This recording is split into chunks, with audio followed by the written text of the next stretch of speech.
গুজব এবং মিথ্যা রটানোর ক্ষেত্রেও আন্তর্জাতিক মানের যদি কোনো পুরস্কার থাকে সেটা পাওয়ার যোগ্যতা একমাত্র মমতা ব্যানার্জি রাখে। বৈধ ভোটারদের নাম যাতে বাদ না যায়, বিএলওদের বারবার সেই বার্তা দিয়েছেন রাজ্যের মুখ্যমন্ত্রী মমতা বন্দ্যোপাধ্যায়। এসআইআর এ প্রতিবেশী রাজ্য বিহারে প্রায় 64 লক্ষ নাম বাদ যাওয়ার পর বীরভূমের সভা থেকে কড়া বার্তা দিয়েছেন মমতা। আপনিও যেসব লিস্ট করেছেন, বিএলওদের কাছে আমার অনুরোধ থাকবে ভোটার লিস্ট থেকে কারো নাম যেন বাদ না যায় সেটা দেখার। মনে রাখবেন, ইলেকশন কমিশন তার নোটিফিকেশন যখন হবে ডেট অফ ইলেকশন, তখন থেকে এটা ইলেকশন কমিশনের আন্ডারে যায়। তার আগে স্টেট গভর্নমেন্ট, আবার ইলেকশনের পরেও স্টেট গভর্নমেন্ট। সুতরাং এটা মনে রাখবেন, আপনারা চাকরি করেন স্টেট গভর্নমেন্টের, কোনো মানুষকে অযথা হ্যারাস করবেন না। নাম না করে বিজেপির এজেন্সি বলে তোপ দেখেছেন নির্বাচন কমিশনের বিরুদ্ধে। সোমবার বোলপুর থেকে ভাষা আন্দোলনের সূচনা কর্মসূচিতে সাফ বলেছেন, একজনও বৈধ ভোটারের নাম বাদ গেলে দামামা বাজবে। বাংলায় নাম বাদ দিয়ে দেখুন, শঙ্খ বাজিয়ে দেবো দামামা। মুখ্যমন্ত্রীর সেই মন্তব্য নিয়ে এবার সরব হয়েছেন বিরোধী দলনেতা শুভেন্দু অধিকারী। সাফ বলেন, গুজব ছড়াচ্ছেন মমতা বন্দ্যোপাধ্যায়। আসলে শরণার্থী এবং অনুপ্রবেশকারী কারা তা গুলিয়ে দিতে চাইছেন তিনি। গত কয়েকদিন ধরে লাগাতার মিথ্যা পোস্ট করে চলেছেন পশ্চিমবাংলার সবচেয়ে বড় মিথ্যাবাদী, আন্তর্জাতিক খ্যাতিসম্পন্ন গুজব রটনার মাস্টার মমতা ব্যানার্জি। বিএলওদের বার্তার পরই মমতাকে চ্যালেঞ্জ শুভেন্দুর, নাম বাদ যাবে। মমতা বন্দ্যোপাধ্যায় বলছেন না কারোর নাম কাটা যাবে না। হ্যাঁ, মমতা ব্যানার্জি শুনে রাখুন, নাম কাটা যাবে কাদের, কাটা যাওয়া উচিত কাদের?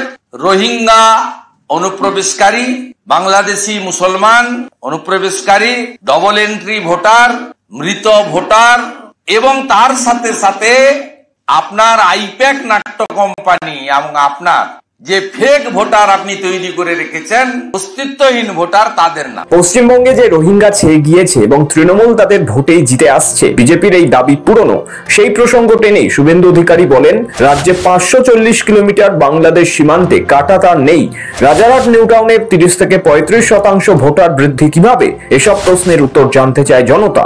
মানুষ শুনতে চায় যে 540 কিলোমিটার বাংলাদেশ সীমান্তবর্তী এলাকাতে 16 সাল থেকে রিপিটেডলি ভারত সরকার, স্বরাষ্ট্র মন্ত্রক, বিএসএফ জমি চাওয়া সত্ত্বেও জমি না দেওয়ার কারণটা 2014 থেকে 2024 এই 10 বছরে রাজারহাট নিউটাউন সহ প্রায় 80টি বিধানসভা কেন্দ্রে 20 থেকে 30% ভোটার বৃদ্ধি হলো, যেটা স্বাভাবিক বৃদ্ধির হার গোটা দেশে 7%। মানুষ জানতে চায়, ধর্ম যার যার, উৎসব সবার আপনি বলেন, তাহলে মোথাবাড়ি হয় কেন, ধুলিয়ান শামশেরগঞ্জ হয় কেন, মহেশতলা রবীন্দ্রনগর হয় কেন? মানুষ জানতে চায় 26,000 বাঙালি তারা চাকরি হারা হলেন কেন?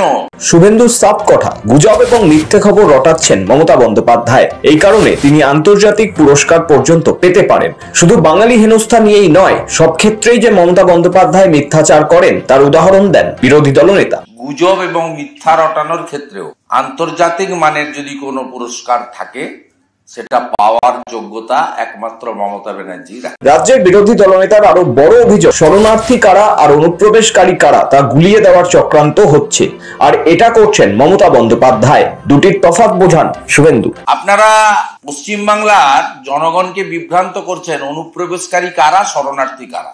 আমি দায়িত্ব নিয়ে বলছি, যদি এতটুকু বিশ্বাস ভরসা আমার উপর রাখেন, যারা বাংলাদেশ থেকে ধর্মীয় উৎপীড়নের কারণে ভারতে এসেছেন, বিশেষ করে পশ্চিমবঙ্গে আছেন, তাদের নাম হচ্ছে শরণার্থী। তারা অনুপ্রবেশকারী নন। অনুপ্রবেশকারী কারা?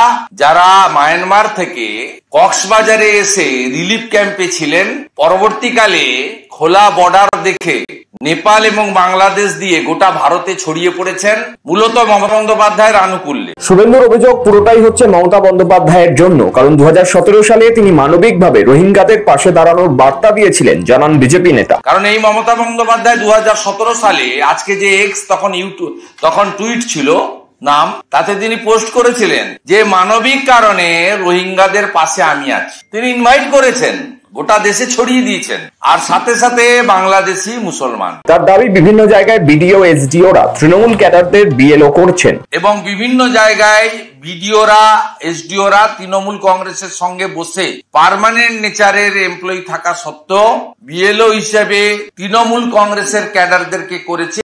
এমনকি 26,000 চাকরিচ্যুত লোকজনকেও কোথাও কোথাও বিএলও হিসেবে অ্যাপয়েন্ট করেছে। শুভেন্দুর বক্তব্য সাংবিধানিক প্রতিষ্ঠানকে চ্যালেঞ্জ করছেন মুখ্যমন্ত্রী। শুভেন্দুর অভিযোগ বুথ লেভেল অফিসারদের ভয় দেখাচ্ছেন মুখ্যমন্ত্রী, এটা গণতন্ত্রের উপর আঘাত। তার দাবি মুখ্যমন্ত্রীর বিরুদ্ধে স্বতঃপ্রণোদিত পদক্ষেপ করুক কমিশন।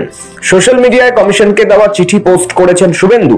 সাংবাদিক বৈঠকেও সুর চড়ান তিনি। মমতা ব্যানার্জি সংবিধানটাও পড়েননি, তিনি একটা অশিক্ষিতের মতো কালকে বলেছেন যে কেবলমাত্র নির্বাচন ঘোষণার সময় ইলেকশন কমিশনের দায়িত্ব থাকে, আগেও সরকার পরেও সরকার, আগেও সরকার পরেও সরকার, সেটা তো ঘটনা, কিন্তু ইলেকশনের দায়িত্ব কোন সরকারের নয়, ইলেকশন কমিশনের। মমতা বন্দ্যোপাধ্যায় সরাসরি থ্রেট করছে, এটা তিনি করতে পারেন না। ইলেকশন কমিশনের বিরুদ্ধে সংবিধান এবং আইন অনুযায়ী ব্যবস্থা গ্রহণ করা। যদিও বিরোধী দলনেতাকে পাল্টা আক্রমণ শানাতে ছাড়েনি বাংলার শাসক শিবির। বিরোধী দলনেতা সবসময় অনুমান ভিত্তিক কাল্পনিকে ভাসিয়ে দেন, তোপ দাগেন তৃণমূল নেতা কুণাল ঘোষ। বিরোধী দলনেতা সবসময় একটা অনুমান ভিত্তিক কাল্পনিক ক্যালেন্ডার খুঁজে বেড়ান, কখনো সংখ্যা খুঁজে বেড়ান, কখনো নাম খুঁজে বেড়ান, একটা কল্পনা স্তরে থাকেন, অনুমান ভিত্তিক কল্পনাকে ভাসিয়ে দেয়া। কারণ বাস্তবে মানুষের মন কি চাইছে, মানুষ কি চাইছে, তার সঙ্গে এদের কোনো সম্পর্ক নেই।